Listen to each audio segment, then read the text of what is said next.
하나님의 말씀 함께 봅니다. 고린도전서 13장 1절에서 3절까지 보겠습니다. 신약성경 279쪽 고린도전서 13장 1절에서 3절, 우리 한 절씩 교독하겠습니다. 내가 사람의 방언과 천사의 말을 할지라도 사랑이 없으면 소리나는 구리와 울리는 꽹과리가 되고,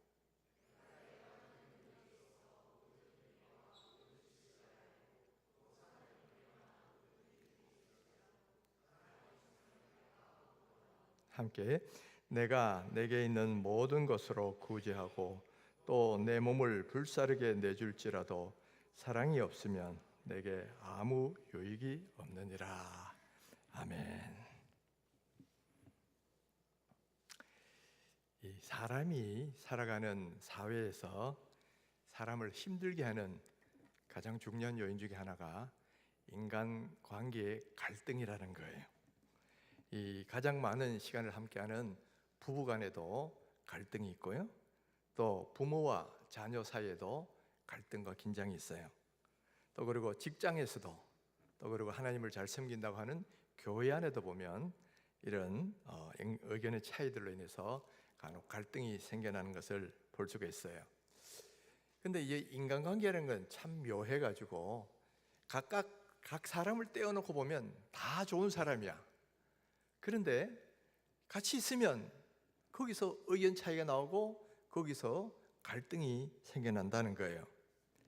내가 신학교 들어가서 신학 공부를 할 때 보니까 교수님들 사이에서도 갈등이 일어났어요. 근데 가만히 보면 각 교수님은 참 좋으신 분들이에요. 개별적으로는 참 좋으신 분인데 같이 있다 보니까 이게 의견 차이가 나오고 거기서 갈등이 막 일어나서 서로가 다 힘들어하는 거예요. 그때 제가 참 한번 돌아봤어요. 이렇게 각각은 다 좋은 사람인데 왜 모이면 저렇게 갈등이 일어나고 의견 차이가 일어나고 할까? 이런 걸 심각하게 한번 고민을 해봤는데, 그러다가 문득 성경을 보니까 예수님이 계실 때도 예수님의 제자들 사이에도 누가 크냐 하고 서로 다툰 일이 일어나더라는 거예요. 제자들도 예수님이 있는데도 서로 갈등이 일어나죠. 또 오순절 이후에 예루살렘 교회가 굉장히 성령 충만했어요. 은혜가 온데 막 그냥 서로 나누고 뭐 이렇게 섬기고 하는데도 거기도 보니까 헬라파 유대인들, 히브리파 유대인들 사이에 갈등이 일어나더라는 거예요. 그걸 보면서 깨달은 건 뭐냐면은 사람이 이 땅에 사는 동안에는 이 갈등이라는 것은 피할 수가 없구나. 이게 뭐 우리가 하는 나라 가기 전까지는 여기서 아무리 신앙인들이 모여도 갈등이 피할 수가 없다. 그러니까 그 갈등이 없는 것을 우리가 모범으로 한다면 다 실패작이죠. 그러나 우리가 오늘날 하나님을 믿는 사람은 뭐냐면 이 갈등을 어떻게 대처하고 어떻게 수습하면 좋은 사회가 될 것인가, 좋은 공동체를 만들 것인가, 바로 이것을 우리가 더 깊이 생각해 봐야 되겠구나라는 그런 생각을 하게 됐어요. 그래서 오늘은 이 공동체를, 우리가 살고 있는 이 공동체를 어떻게 하면 갈등 관계가 아니라 사랑의 관계로 만들 수 있을까 하는 것을 이 성경을 통해서 한번 살펴보기를 원합니다. 이 고린도전서 12장에서 사도 바울은 성령의 9가지의 은사에 대해서 쭉 말씀을 하고 있어요. 방언의 은사, 예언의 은사, 병 고치는 은사, 영부멸 은사 하면서 9가지 쭉 이 은사를 이렇게 말씀하고 있는데, 그것들의 의미를 다 하나씩 설명을 하죠. 그러고 나서 제일 끝에 가면 마지막에 이런 말씀을 하나 덧붙입니다. 너희는 더욱 큰 은사를 사모하라. 내가 또한 가장 좋은 길을 너희에게 보이리라. 지금 9가지 은사가 참 좋은 은사를 많이 말씀하셨는데 그거보다 더욱 큰 은사가 있다는 거예요. 그리고 그보다 가장 좋은 길이 또 있다는 거예요. 그게 뭐냐? 바로 사랑이다라는 거예요. 사랑이다. 그리고 사랑이 왜 가장 중요한 은사인지 이제 13장에서 하나씩 말씀을 하는 겁니다. 자, 13장 1절을 다시 한번 천천히 한번 읽어볼까요? 내가 사람의 방언과 천사의 말을 할지라도 사랑이 없으면 소리나는 구리와 울리는 꽹과리가 되고. 사람의 방언이 뭐예요? 이 성경에 보면 특히 고린도서 14장 14절에 보면 방언 기도가 나와요. 방언 기도인데 방언 기도는 어떤 거냐? 우리가 영으로 기도하는 거다. 지금 우리가 말로 기도하는 거는 우리의 의식이 기도하는 거죠. 근데 이 방언 기도는 영이 직접 기도하는 거여서 우리의 의식이 그걸 무슨 소리인지 못 알아듣는 거예요. 영이 직접 하는 거 통하는 거니까. 그래서 그게 무슨 소리인지 못 알아듣는 그런 건데, 바울은 뭐라고 하냐면 할 수만 있으면 너희들도 다 방언을 할 수 있기를 원한다, 그렇게 말을 해요. 그만큼 방언을 안 하는 것보다는 하는 게 좋은 거죠. 그게 뭐 별거냐 이렇게 말하는 사람도 있지만은 할 수 있으면 여러분 하면 좋아요. 그래서 여러분도 나중에 기도하면서 좀 방언도 좀 받고 또 방언 기도도 할 수 있는 사람도 많이 나오면 좋겠어요. 또 그 다음에 천사의 말, 이것도 역시 일상인들이 참 흠모하는 거죠. 그리고 어떤 사람을 볼 때 너무 마음이 참 좋은 사람, 고운 사람을 보면 야, 천사 같은 사람이다 그러잖아요.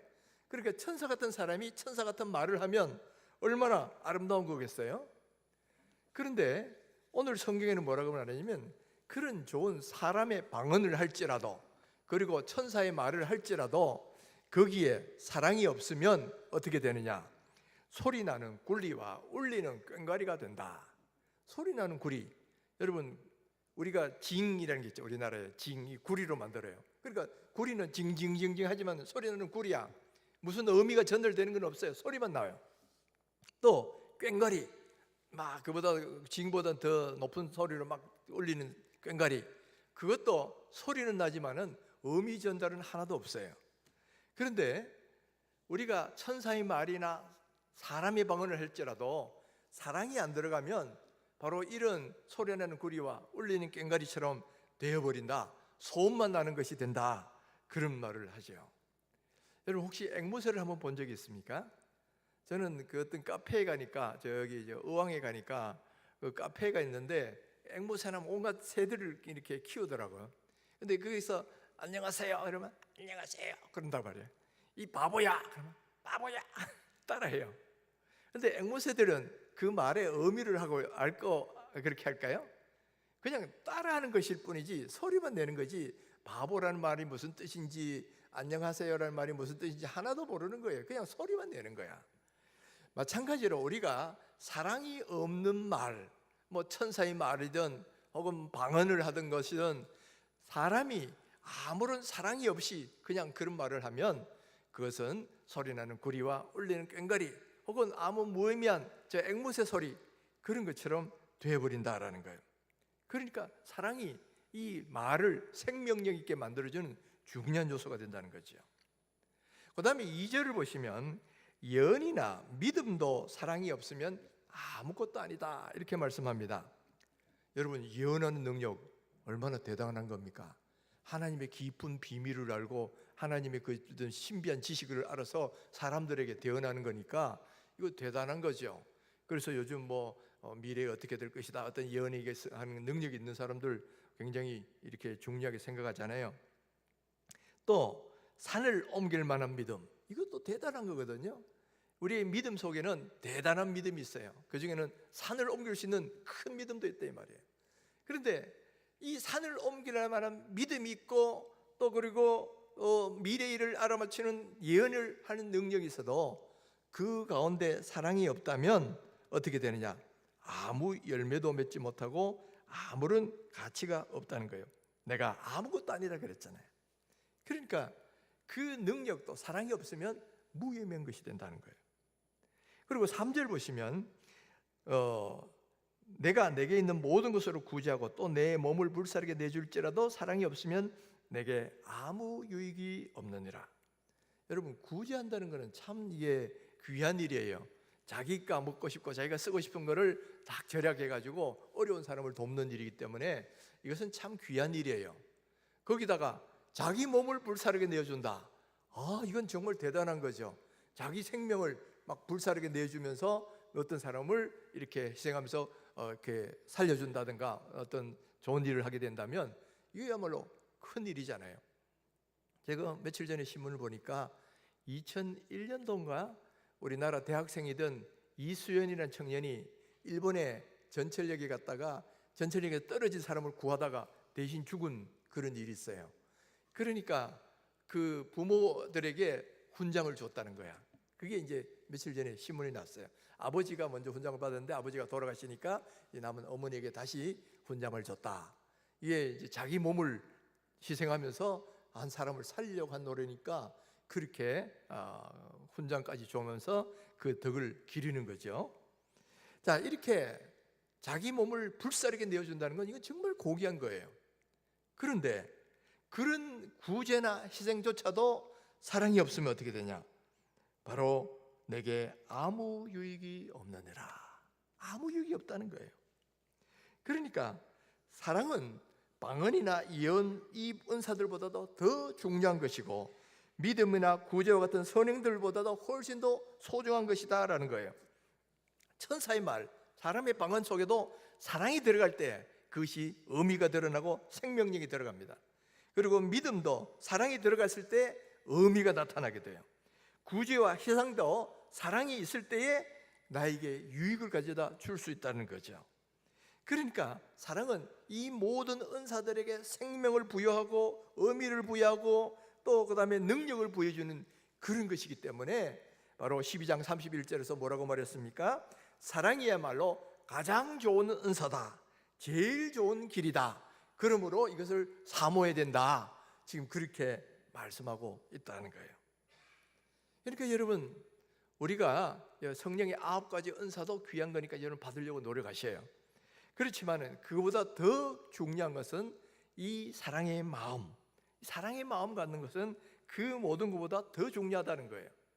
특별히 이 사랑은 어디에 더 중요하냐면 언어 생활에서 참 중요합니다. 여러분, 내가 사람의 방언과 천사의 말을 할지라도 사랑이 없으면 소리나는 구리와 울리는 꽹과리가 된다 그랬잖아요. 그러니까 언어 생활에서 사랑이 들어간 말을 해야 그 언어가 더 생명력 있고 또 공동체를 아름답게 만들어준다는 거예요. 만일 아무리 좋은 말을 해도 사랑이 안 들어가 있으면요, 그것은 아무런 영향을 못 미쳐요. 거꾸로 사랑이 없는 그런 어떤 이야기는 사람들을 상처 입히고 공동체를 오히려 깨트리는 그런 안 좋은 쪽으로 이 작용할 가능성이 훨씬 더 높다는 이야기예요. 영국에 가면 브로더 호프 공동체라는 기독교 공동생활을 하는 공동체가 있어요. 거기 가면 이런 글이 새겨져 있습니다. 사랑이 없는 진리는 형제를 죽인다. Truth without love kills brother. 그러니까 사랑이 없는 경우에는 그것이 진리일수록 날카로운 비수가 돼가지고 사람들을 죽이고 또 사람들을 힘들게 만들 수가 있다는 거예요. 우리 주변에는 간혹 성격이 굉장히 대쪽 같은 분들이 있어요. 그래서 스스로는 나는 입 바른 소리 잘하는 사람이야, 이제 그렇게 스스로를 이렇게 말하는 분들이 있습니다. 그러면서 다른 사람의 이 잘못이나 이런 걸 지적을 하는데 그 이야기 들어보면 틀린 말 하나도 없어요. 정말 문제점을 지적하는데 참 다 맞는 말이에요. 그런데도 그런 사람의 이야기를 듣다 보면 마음에 좀 이렇게 부담감이 느껴지고 거부감이 느껴진단 말이에요. 그거 왜 그럴까요? 그 말 속에는 사랑이 안 들어갔기 때문에 그렇다는 거예요. 그 말이 맞아요, 진리야. 그런데 사랑이 없는 마음으로 다른 사람의 잘못을 지적한다거나 이렇게 했을 때는 그것이 듣는 사람이 그렇구나, 내가 잘못했구나 이렇게 되기보다는 왠지 모르게 반발감이 일어나고 기분 나빠가지고 그래서 오히려 안 좋은 결과를 가져다 주는 경우가 훨씬 더 많다는 거죠. 그러니까 여러분, 우리가 이런 일은 우리 주변에서도 많이 경험하는 일이에요. 내가 어떤 사람의 잘못을 지적하는데 그 분명히 정확한 사실을 이야기했어요.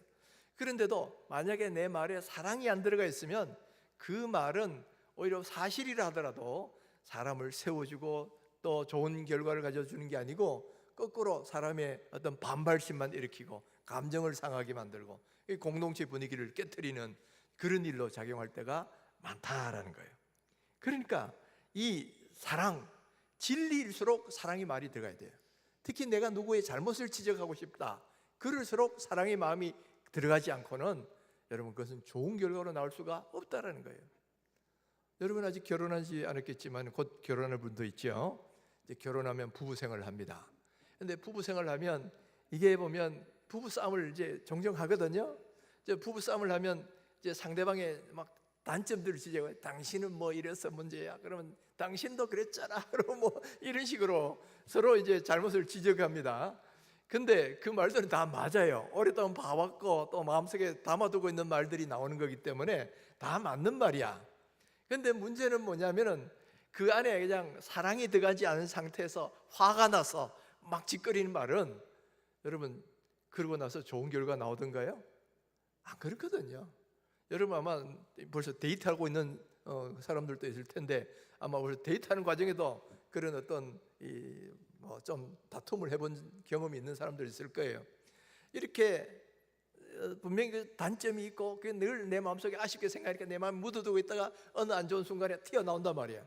그러면 그 말이 좋은 영향을 미치느냐면 그 반대가 되는 경우가 대부분이에요. 오히려 막 화가 나고 감정적인 이게 드러나고 그래서 안 좋은 결과를 일으키는 경우가 많다는 거예요.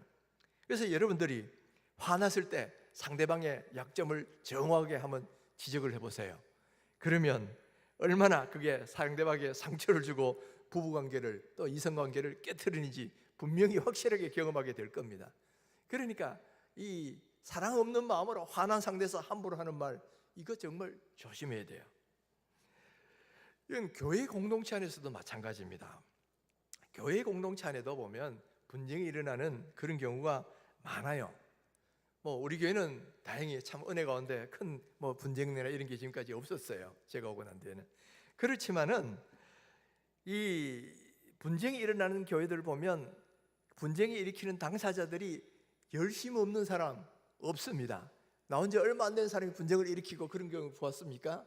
그게 아니에요. 다 핵심적인 인물들, 열심히 하는 사람들이 딱 그들끼리 부딪히는 거예요. 그럼 분명히 각각은 열심히 있고 믿음도 좋은 사람인데 왜 이렇게 분쟁을 일으키는 당사자가 되느냐? 바로 그 안에 사랑이 부족하기 때문에. 자꾸 일에만 매몰되면 그런 일들이 벌어져요. 자, 일을 놓고 막 서로 회의를 합니다. 회의를 하다 보면 의견이 분명히 다르죠. 사람마다 당연히 달라요.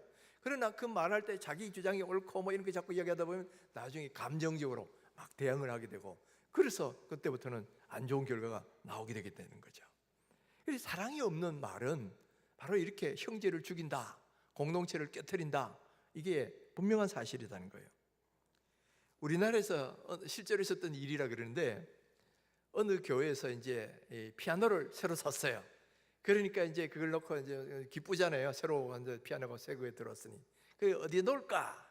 우리 교회는 여기다 놨지만은 어떤 한쪽에서는 저쪽에 놓자, 아니다 이쪽에 놓자, 이래가지고 의논을 하다가 이렇게 좀 의견이 갈리게 됐어요.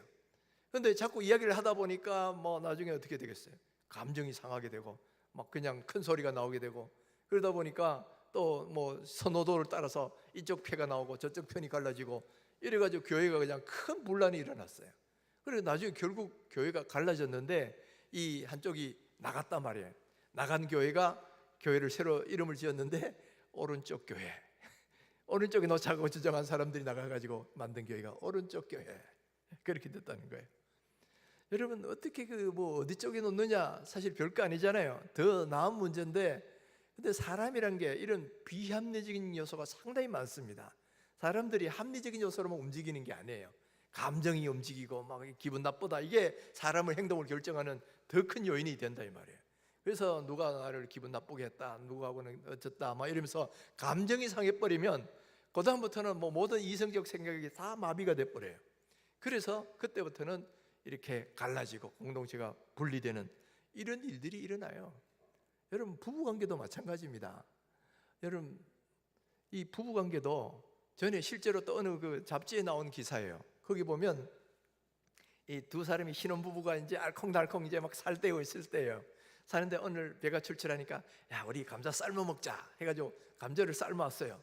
먹는데 갖고 온 게 뭐냐면 설탕을 안 가져오고 고추장을 가져왔단 말이에요.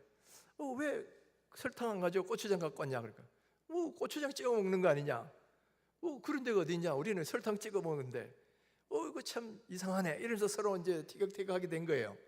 그러다가 우리 집안은 다 고추장 먹었는데, 그러니까 그다음 그거 참 이상한 집안이네 이래 된 거예요. 그러니까 왜 우리 집안을 욕하냐? 그 갑자기 그냥 이 감자를 설탕에 찍어 먹으면 어떻고 고추장에 찍어 먹으면 어때요? 그런데 대화라는 게 이렇게 자꾸 커지다 보니까 우리 집안 무시했다 이거야. 그래가지고 그날 밤에 그냥 화가 나가지고 각방 이렇게 돼버린 거예요. 그 다음에 아침에 화가 나가지고 그 아들이 그냥 밥 안 먹고 갔어요. 근데 마침 어머니가 전화해서 너 아침은 먹었니? 했단 말이에요. 아침 안 먹었어요. 왜? 기분 나빠서 안 먹고 나왔어요. 왜 그러니? 이 아내가 어쩌죠? 당장 바꿔라. 그러니까 시어머니가 며느리를 막 한참 혼내버린 거예요. 어떻게 그럴 수 있느냐. 그러니까 또 며느리 화가 난 거예요. 화가 나가지고 자기 친정에 가가지고 말이지 우리 집안을 무시하고 어쩌고 또 다 이야기를 해버렸어. 이제 집안 싸움이 돼버렸어요. 집안 싸움이 되니까 어떻게 되겠어요? 그때부터는 이제 더 이상 어떻게 돌이킬 수가 없는 단계가 돼버린 거예요. 여러분, 이런 일이 여러분에게 안 일어날 수 있을까요? 일어날 수 있어요. 자기 별거 아닌 문제 같은데 그렇게 감자를 설탕에 찍어 먹으면 어떻고 고추장에 찍어 먹으면 어떻고 소금에 찍어 먹으면 어떻습니까? 그런데 말의 기술에 따라서 이렇게 이상한 집안이네 이렇게 됐다가 집안을 왜 무시하느냐 이러면서 점점 또 거기 자기들끼리만 알고 있으면 괜찮은데 또 그 양가 집안의 이야기를 해가 집안 싸움이 되고 그러니까 돌이킬 수 없는 단계가 되어버린 거예요. 그래가지고 나중에는 이혼을 결정을 했는데 아무리 생각해도 억울하잖아요. 감자 찍어 먹는 이거 갖고 이혼한다고 생각하니까 이성적으로는 너무너무 억울하고 이래서 마지막으로 상담받으러 왔습니다 하고 그렇게 됐다는 그런 내용의 기사가 잡지에 실린 적이 있어요. 여러분, 이 감자를 소금에 찍어 먹든 설탕에 찍어 먹든 고추장에 찍어 먹든 집안마다 그거 다를 수 있죠. 그러나 대화의 기술에 따라서 이렇게 엉뚱한 일로 엄청난 일로 벌어질 수 있다는 거, 이게 우리의 현실이다라는 거예요. 그러니까 거기서 우리가 뭘 알아야 됩니까? 말 속에 사랑이 안 들어가면 바로 이와 같은 엄청난 문제가 벌어질 수도 있다라는 것이, 그러니까 우리 인간이 연약한 존재예요. 그래서 여러분, 특별히 이 언어 생활 속에서 반드시 사랑의 말을, 사랑의 감정이 들어가는 말을 해야 됩니다.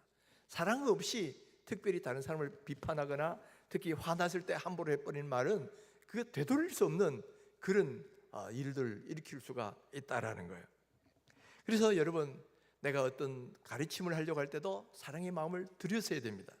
그리고 특별히 다른 사람의 문제점을 지적하려고 할 때도 더더욱 내가 이 사랑으로 하려고 하는지, 또 말의 투도, 말의 억양도 또 어떻게 하느냐에 따라서 전혀 다른 의미가 되어버리기 때문에 바로 사랑은 무엇보다도 중요하다, 이거를 깨달아야 된다는 거예요.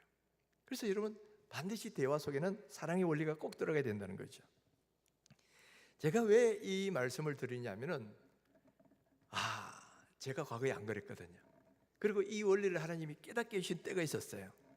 제가 38살에 이제 미국에 유학을 할 때 하나님이 이제 나를 목회자로 부르셨단 말이에요. 그리고 너 목회자 되기 전에 먼저 3일을 금식하면서 너 모든 죄를 다 회개해라 그랬어요. 그래서 집 바깥에 안 나가고 3일 동안 금식하면서 막 이제 회개 기도를 하는데, 그러다 보니까 내 과거 죄들을, 나는 과거에 몰랐던 죄들까지 막 생각나게 만들어 주셔요. 그런데 그 중에 가장 큰 죄가 교만의 죄, 사랑 없음의 죄라는 거예요.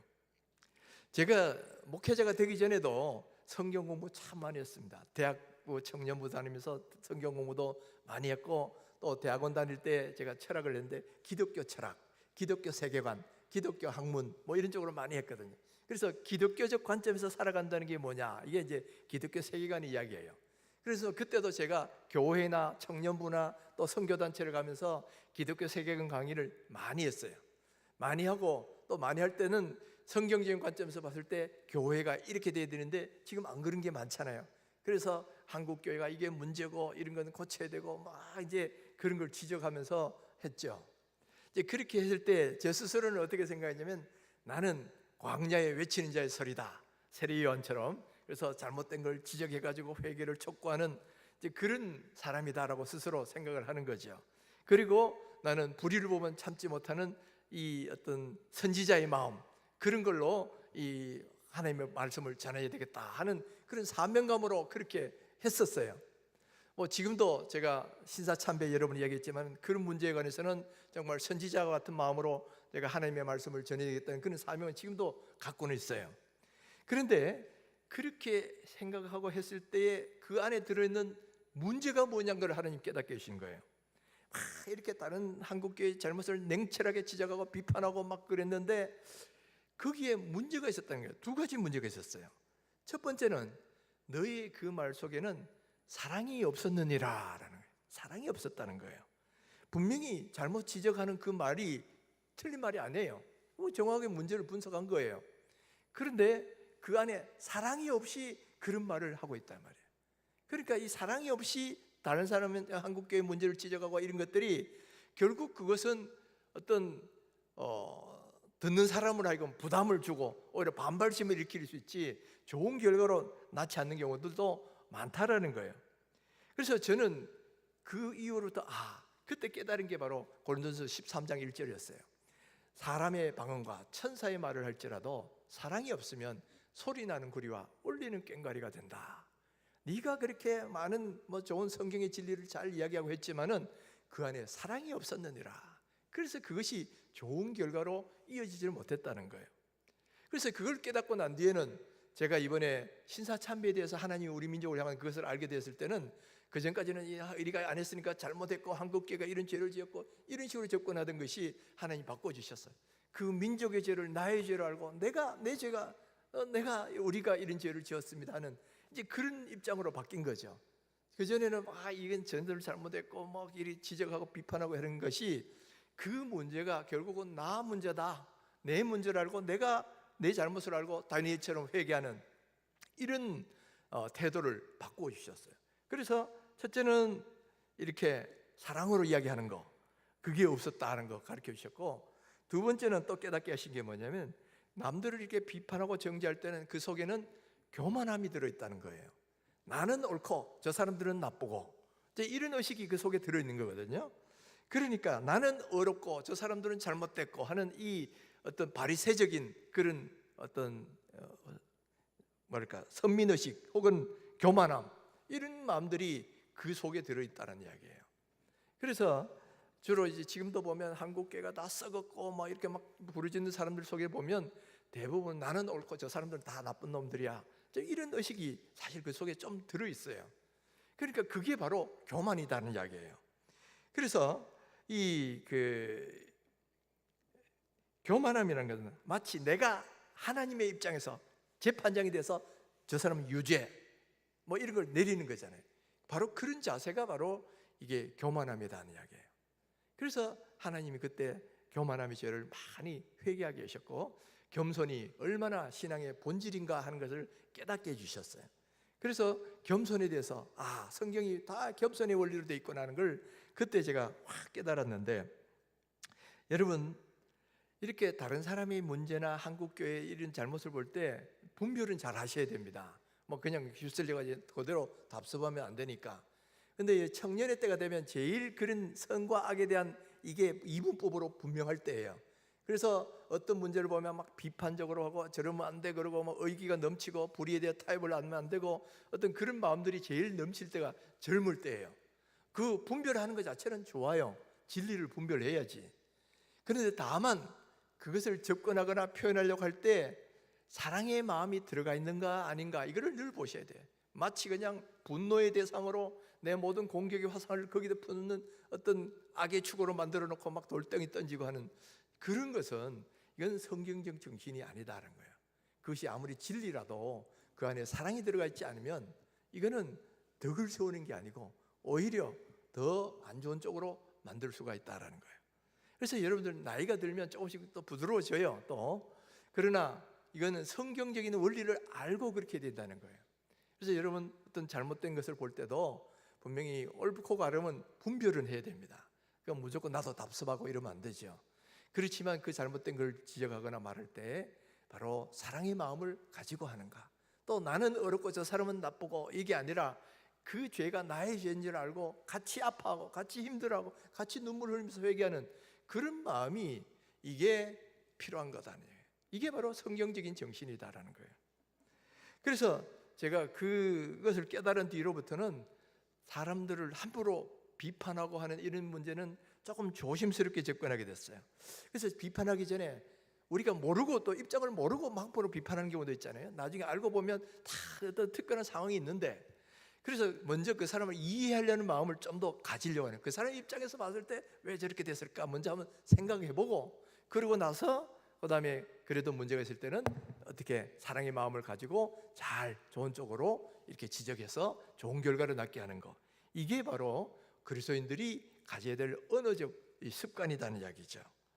그래서 또 동시에 어떤 이 하나님의 말씀을 가리키거나 또 이럴 때도 내가 얼마나 사랑의 마음을 품고 하느냐, 내가 오늘 이 설교를 할 때도 여러분에게 사랑의 마음을 갖고 전달하는가 하고, 그렇지 않고 막 진리만 선포하는가 하고, 여러분 결과가 같을까요, 다를까요? 같을 수가 없어요. 같을 수가 없어.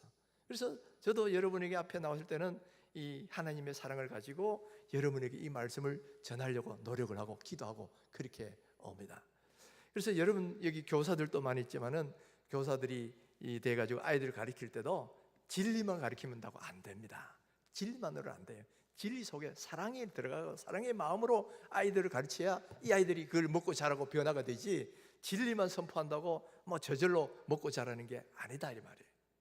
그래서 늘 이 좋은 학생들을 가르치든 혹은 여러분 셀 리더가 되고 여러분 셀원들을 영적으로 이끌 때도 반드시 사랑의 마음을 가지고 기도하고 또 말씀을 전할 때에 그것이 능력 있는 말씀으로 다가가게 된다는 거예요. 안 그러면 소음이 되거나 아니면 또 오히려 거꾸로 역효과가 나는 경우도 있다라는 거, 여러분 이걸 꼭 마음에 새기시고요. 내가 말을 할 때 꼭 하나님 정말 사랑의 마음을 가지고 하게 하여 주옵소서. 이렇게 할 때에 이 사랑은 우리의 말에 생명력을 주고 따뜻한 온기를 불어넣어줍니다. 그리고 이 사랑의 마음은 우리가 속한 가정이나 우리 교회의 공동체를 아름답게 만들고 행복하게 만들고 기쁨은 그런 공동체로 만들어준다는 거예요. 그러니까 오늘 우리의 마음이 사랑의 마음이 가득하도록 그렇게 늘 기도하셔야 돼요. 하나님, 우리가 예담삼 기도했잖아요. 예담삼이 뭐예요? 예수님 닮는 거예요. 예수님 닮는다면 예수님의 마음을 담는 거고, 예수님의 말을 담는 거고, 예수님의 표정을 담는 거고, 예수님의 행동을 담는 거거든. 그러니까 먼저 주님이 사랑하시던 그 주님의 사랑의 마음으로 내 마음이 가득 차게 하여 주옵소서. 그러다 보면 내 마음이 사랑이 있으면 여러분 얼굴 표정에는 이게 나타나요. 얼굴 표정이 쌀쌀한 사람 치고 마음도 따뜻한 사람 별로 없어요. 이 마음이 따뜻한 사람이면 얼굴 표정에도 따뜻함이 나타나게 돼 있어. 그리고 말에도 그게 나타나게 돼 있고요. 그리고 행동도 또 그렇게 나타나게 돼 있다라는 거예요. 그래서 여러분 우리가 기도할 때 하나님 내 마음에 주님의 사랑으로 가득 차도록 그렇게 부어달라고. 성령님은 굳은 마음 제거하고 부드러운 마음 주신다 그랬어요. 우리의 굳은 마음들이 부드러운 마음 되도록 성령님 나를 변화시켜 주옵소서. 오늘 우리가 이제 성찬식을 하는데 예수님이 최후의 만찬을 하시고 성찬을 하셨죠. 그러고 난 뒤에 두 가지 말씀을 제자들에게 가르쳐 주신 것이 있어요.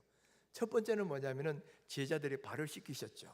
제자들의 발을 씻기시면서 내가 너희들의 발을 씻긴 것처럼 너희도 서로 발을 씻겨주라는 거죠. 너희도 그렇게 하라는 거예요. 그리고 겸손하게 다른 사람을 섬기는 일을 하라는 거죠. 그 다음에 두 번째 또 하신 말씀이 있어요. 내가 너희를 사랑한 것 같이 너희도 서로 사랑하라. 세 계명을 주시는데 내가 너희를 사랑한 것 같이 너희도 서로 사랑하라 하는 거예요. 그러니까 성찬식 이후에 두 가지 말씀이, 첫째는 내가 너희들의 발을 씻긴 것처럼 겸손하게 서로의 발을 섬기는 일 삶을 살아라. 그리고 내가 이렇게 사랑한 것처럼 너희도 그렇게 서로 사랑하여라. 이 두 가지 말씀을 주셨는데 여러분 오늘 우리가 지금 성찬식을 할 때 그 예수님이 우리에게 주신 두 가지 메시지를 잘 기억하시면 좋겠어요. 하나님 제 마음속에 첫째는 주님이 나를 사랑하신 것처럼 나도 주님을 사랑할 수 있도록 또 다른 사람들을 사랑할 수 있도록 사랑의 마음을 부어 주옵소서. 그리고 주님이 또 겸손하게 제자들의 발을 씻긴 것처럼 나도 다른 사람의 발을 씻길 수 있는 그런 겸손한 마음, 섬기는 마음 주옵소서. 이게 오늘 성찬식을 대하려고 할 때 우리가 꼭 가져야 될 그런 마음이다라는 거예요. 그래서 오늘 여러분들 한번 이제 곧 성찬식을 시작하려고 하는데 그 전에 우리가 한번 기도하십시다. 하나님, 성령을 내 안에 부어주셔서 굳은 마음 제거하고 부드러운 마음 되게 해주셔서 주님의 사랑의 마음으로 가득 차게 하시옵소서. 그래서 사랑의 말을 하고 사랑의 행동을 하고 또 사랑의 표정으로 다른 사람을 대할 수 있게 해달라고, 그리고 교만하지 않고 겸손히 섬길 수 있는 그런 사람 되게 해달라고 우리 조용히 한번 우리 자신을 위해서 같이 한번 기도합니다.